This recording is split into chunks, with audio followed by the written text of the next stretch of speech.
Sebelum menonton video ini, jangan lupa dukung channel ini dengan cara subscribe, like, dan share. Halo semuanya, jumpa lagi dengan saya, Eko Hari Rahmawanto, di mata kuliah dasar pemrograman. Kali ini kita akan membahas materi lebih lanjut terkait dengan kondisi atau if atau percabangan. Apa itu kondisi, apa itu if, atau apa itu percabangan, sudah kita bahas di teori. Nah, di sini saya akan mempraktekkan bagaimana cara membuat kondisi atau if. Oke, pertama-tama kita membuka aplikasi namanya Kode Blok. Di sini kita create new project. Sama seperti kemarin-kemarin, kita klik console application, kita klik go, kemudian kita next, kita pilih yang C++ karena materi kita di C++. Kemudian, nah project title misalkan kita buat if atau kondisi misalkan ya judulnya ya. Seperti ini, kemudian folder name-nya saya pilih di C Daspro. Nanti kita klik next. Kemudian kita klik finish. Nah, sudah create langsung di sini. Di sini ada source, kita klik, main CPP-nya double klik. Nah, ini sudah default. Nah, bagaimana cara membuat kondisi? Nah, pertama-tama kita delete dulu di sini. Kita defaultnya adalah include iostream, kemudian using namespace std, ada integer main, kemudian kurung kurawal buka, ada return 0 kurung titik koma kurung kurawal tutup. Nah, di sini saya ingin membuat kondisi di mana jika angka itu lebih besar dari 0, maka kita buat tampilannya adalah positif. Berarti kita deklarasikan dulu angka. Angka misalkan saya buat tipe datanya adalah integer. Kemudian nama variabelnya saya buat angka. Oke, seperti ini. Kemudian di sini saya buat angkanya adalah if angka. Nah, sebelum if, kita harus membuat dulu berupa inputan atau diinisialisasikan. Misalkan, kalau diinisialisasi berarti saya buat angka sama dengan 10 misalkan. Nah, di sini kita buat if dalam kurung angka lebih besar dari 0, kemudian kurung kurawal bukanya diklik, otomatis langsung dia langsung di sini kursornya dan kurung kurawal buka, kurung kurawal tutup create secara langsung. Berarti maksudnya apa di sini? If atau jika. Jika angka variabel angka tadi itu lebih besar dari 0, maka ngapain nih? Kita cetak positif. Berarti cout seperti ini, kemudian petik positif. Kurung tutup. Petik tutup, maaf. Kemudian endl titik koma. Nah, kita running nih. Oke, sudah tampil positif ya. Lantas bagaimana jika angka itu 100? Jawabannya apa? Pasti positif juga ya. Lantas bagaimana jika angka itu negatif 10? Kita running. Oh, kok kosong nih, tidak ada apa-apanya nih. Oke, ini kalau kita menggunakan kondisi tunggal, itu kita bisa menggunakan kondisi tunggal jika apa? Jika hanya kondisinya itu hanya satu saja. Bagaimana jika lebih dari satu? Contohnya di sini nih. Kalau angka lebih besar dari 0 itu positif. Lah kalau angka di bawah 0, nanti gimana, Pak? Nah, berarti kan nanti ada kondisi kedua. Sama seperti kita ketika jalan di suatu tempat, di suatu gang, tiba-tiba ada percabangan. Milih kiri atau milih kanan, dan seterusnya. Nah, di sini berarti ada yang namanya else. Kemudian enter, kemudian kurung kurawal bukanya diklik. Otomatis di sini. Nah, apa ini maksudnya else? If itu kan berarti jika angkanya lebih besar dari 0, maka positif. Berarti selain itu, berarti else itu berarti selain di atas, selain if ini, maka kita cek. Di sini kita buat negatif. Petik tutup, kemudian endl. Oke, seperti ini. Nah, kalau angkanya min 10 tadi berarti harusnya negatif, betul. Angkanya min 100 jadinya negatif, betul ya? Oke, kalau misalkan angkanya 100, kita coba cek, jadinya positif. Oke, sekarang sudah jelas ya bagaimana cara membedakan sebuah angka. Jadi, if itu digunakan untuk membedakan apakah dia masuk kategori A atau masuk kategori B. Nah, di sini ada positif sama negatif saja. Nah, terus kalau angkanya 0, kira-kira kalau rumus atau codingnya seperti ini, dia masuk yang mana nih? Masuk yang negatif. Nah, misalkan di sini nih.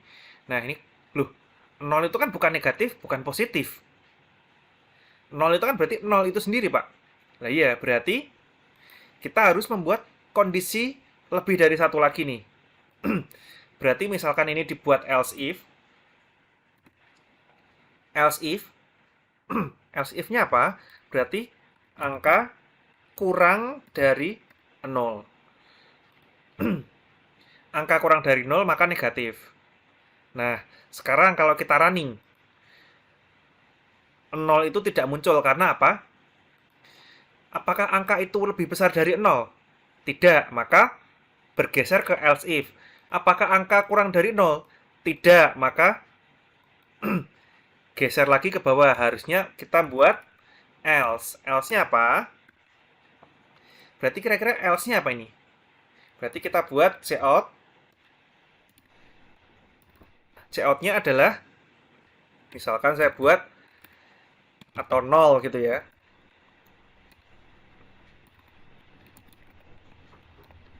Oke, seperti ini.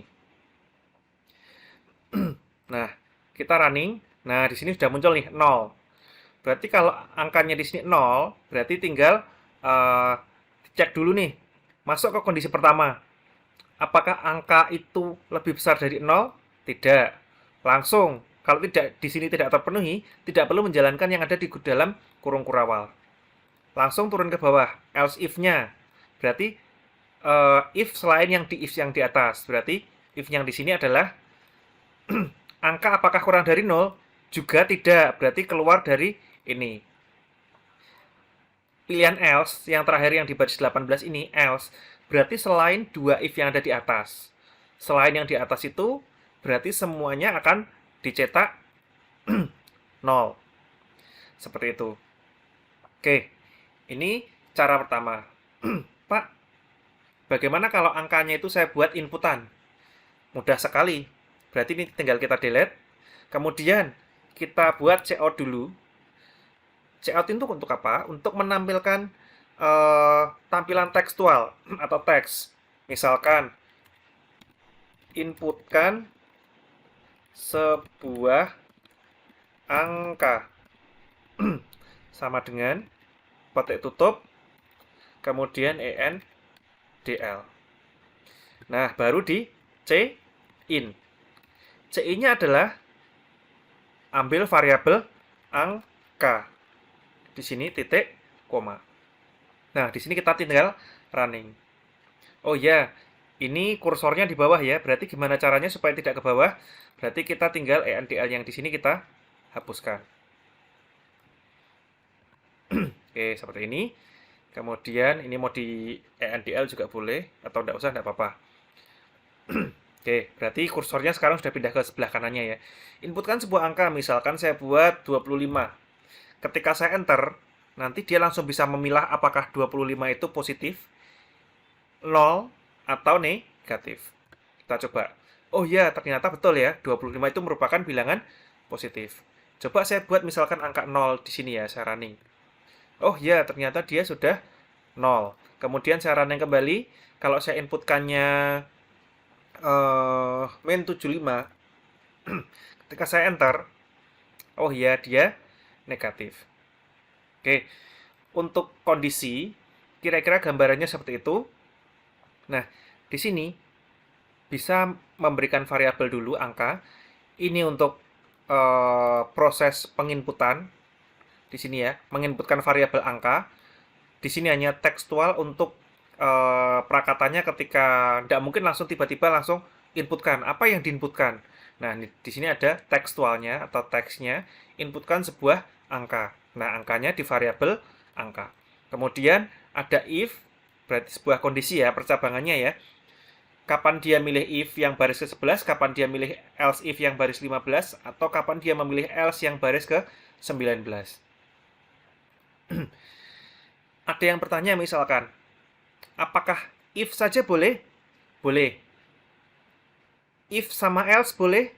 Boleh. Else saja boleh? Tidak. Else if saja boleh? Tidak. Karena apa? Harus pertama mulanya ada di if dulu. If dulu, kemudian langsung else boleh. Atau if, else if juga boleh tanpa else ya. If, else if saja boleh. Atau if sama else boleh. Selain itu, tidak. Oke, kira-kira gambarannya seperti itu ya. Nah, di sini sudah ada contoh pertama. Nah, contoh kedua misalkan, saya ingin menginputkan sebuah angka, kemudian angka tersebut merupakan bilangan ganjil atau genap. Nah, di sini berarti kita menggunakan yang namanya modulus. Modulus itu apa? Modulus itu merupakan sisa hasil bagi, bukan hasil baginya ya. Dia merupakan sisa hasil bagi. Contoh, berarti ini saya hapus dulu. Sampai ke else di sini, saya hapus. Misalkan nih, kalau 3 dimodulus 2 itu sama dengan 1. Dapat dari mana? Berarti 3 dibagi 2 itu hasilnya 1. Kemudian sisanya 1. Oke, sampai situ ya, bisa dipahami ya. Berarti 3 mod 2 itu 1. Kemudian, kalau 2 mod 2, berarti hasilnya adalah 0. Karena apa? 2 dibagi 2 itu hasilnya 1, sisanya 0. Pak, kalau 0 di mod 2 hasilnya berapa? 0 di mod 2 hasilnya tetap 0. Pak, 1 di mod 2 hasilnya berapa? 1 di mod 2 juga hasilnya 1. Karena apa? 1 dibagi 2 itu hasilnya 0, sisanya 1. Berarti 1 mod 2 hasilnya 1. Oke, sampai sini bisa dipahami ya. Nah, kenapa kok mod 2 di sini?